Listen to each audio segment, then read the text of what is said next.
نتكلم في الانترتينمنت شوية بقى.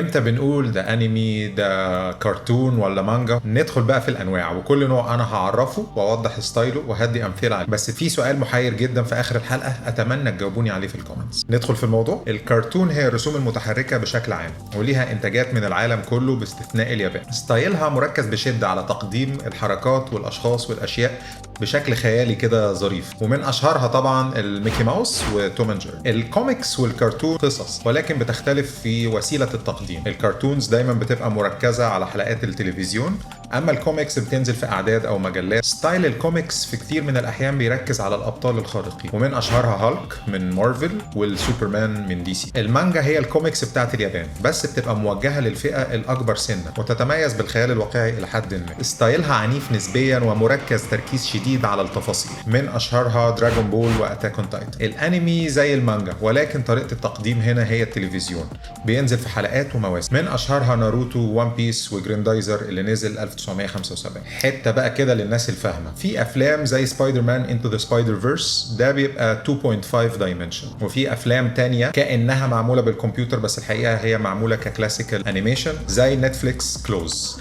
يا ترى الافلام دي انتوا بتصنفوها ايه؟ سيبوا لي ردكم في الكومنتس.